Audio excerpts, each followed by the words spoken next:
suffer at home. Since the so-called armistice, there have been hundreds of North Korean attacks on Americans and South Koreans. These attacks have included the capture and torture of the brave American soldiers of the USS Pueblo, repeated assaults on American helicopters, and the 1969 drowning of a U.S. surveillance plane that killed 31 American servicemen. The regime has made numerous lethal incursions in South Korea, attempted to assassinate senior leaders, attacked South Korean ships, and tortured Otto Warmbier, ultimately leading to that fine young man's death. All the while, the regime has pursued nuclear weapons with the deluded hope that it could blackmail its way to the ultimate objective. And that objective we are not going to let it have. We are not going to let it have. All of Korea is under that spell, divided in half. South Korea will never allow what's going on in North Korea to continue to happen. The North Korean regime has pursued its nuclear and ballistic missile programs in defiance of every assurance, agreement, and commitment it has made to the United States and its allies. It's broken all of those commitments. After promising to freeze its plutonium program in 1994, it repeated the benefits of the deal and then immediately continued its illicit nuclear activities. In 2005, after years of diplomacy, the dictatorship agreed to ultimately abandon its nuclear programs and return to the Treaty on Non-Proliferation. But it never did, and worse, it tested the very weapons it said it was going to give up. In 2009, the United States gave negotiations yet another chance and offered North Korea the open hand of engagement. The regime responded by sinking a South Korean Navy ship, killing 46 Korean sailors. To this day, it continues to launch missiles over the sovereign territory of Japan and all other neighbors, test nuclear devices, and develop ICBMs to threaten the United States itself. The regime has interpreted America's past restraint as weakness. This would be a fatal miscalculation. This is a very different administration than the United States has had in the past. Today I hope I speak not only for our countries, but for all civilized nations when I say to the North, do not underestimate us and do not try us. We will defend our common security, our shared prosperity, and our sacred liberty. We did not choose to draw here on this peninsula.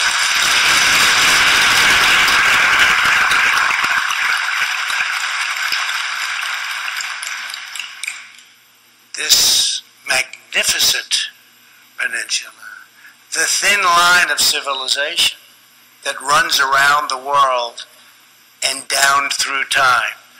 But here it was drawn, and here it remains to this day.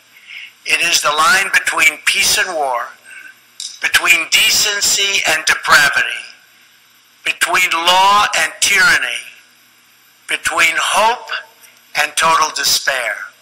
It is a line that has been drawn many times in many places throughout history. To hold that line is a choice free nations have always had to make. We have learned together the high cost of weakness and the high stakes of its defense. America's men and women in uniform have given their lives in the fight against Nazism, imperialism, communism, and terrorism. America does not seek conflict or confrontation, but we will never run from it. History is filled with discarded regimes that have foolishly tested America's resolve. Anyone who doubts the strength or determination of the United States should look to our past, and you will doubt it no longer. We will not permit America or our allies to be blackmailed or attacked. We will not allow American cities to be threatened with destruction. We will not be intimidated, and we will not let the worst atrocities in history be repeated here on this ground we fought and died so hard to secure.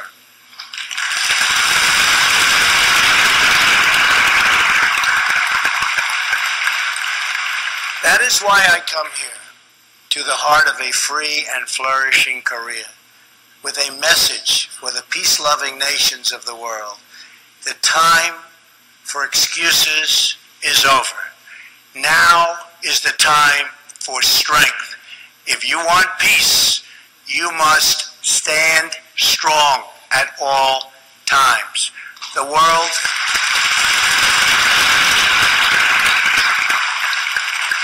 cannot tolerate the menace of a rogue regime that threatens with nuclear devastation.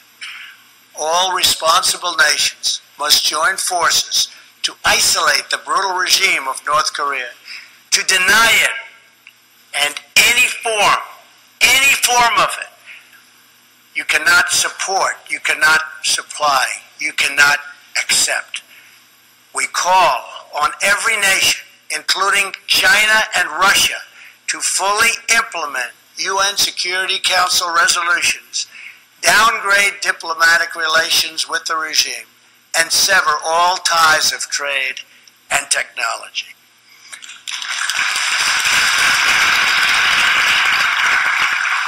And to those nations that choose to ignore this threat, or worse still, to enable it, the weight of this crisis is on your conscience. I also have come here to this peninsula to deliver a message directly to the leader of the North Korean dictatorship. The weapons you are acquiring, it is our responsibility and our duty to confront this danger together, because the longer we wait, the greater the danger grows, and the fewer the options not making you safer. They are putting your regime in grave danger. Every step you take down this dark path increases the peril you face. North Korea is not the paradise your grandfather envisioned. It is a hell that no person deserves.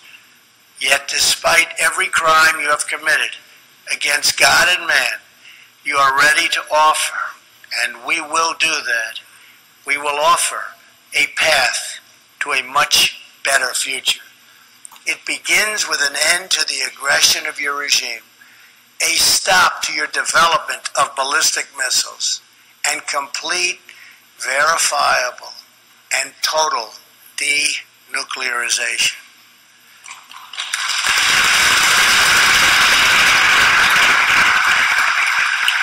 A sky-top view of this peninsula shows a nation of dazzling light in the south and a mass of impenetrable darkness in the north.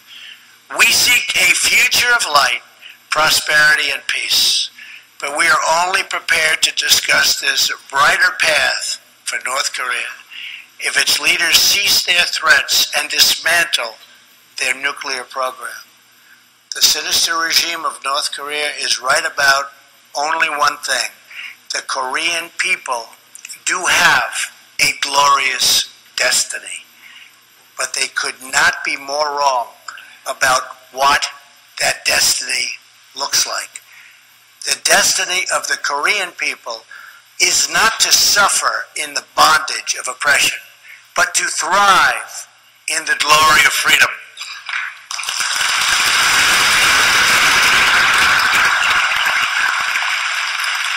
What South Koreans have achieved on this peninsula is more than a victory for your nation. It is a victory for every nation that believes in the human spirit. And it is our hope that someday soon, all of your brothers and sisters of the North will be able to enjoy the fullest of life intended by God. Your republic shows us all of what is possible. In just a few decades, with only the hard work, courage, and talents of your people, you turned this war-torn land into a nation blessed with wealth, rich in culture, and deep in spirit. You built a home where all families can flourish and where all children can shine and be happy. This Korea stands strong and tall among the great community of independent, confident, and peace-loving nations. We are nations that respect our citizens, cherish our liberty, treasure our sovereignty, and control our own destiny. We affirm the dignity of every person and embrace the full potential of every soul. And we are always prepared to defend the vital interests of our people against the cruel ambition of tyrants. Together we dream of a Korea that is free, a peninsula that is safe, and families that are reunited once again. We dream of highways connecting north and south, of cousins embracing cousins, and this nuclear nightmare replaced with the beautiful promise of peace. Until that day comes, we stand strong and alert. Our eyes are fixed to the north and our hearts praying for the day when all Koreans can live in freedom. Thank you. God bless you. God bless the Korean people. Thank you very much. Thank you.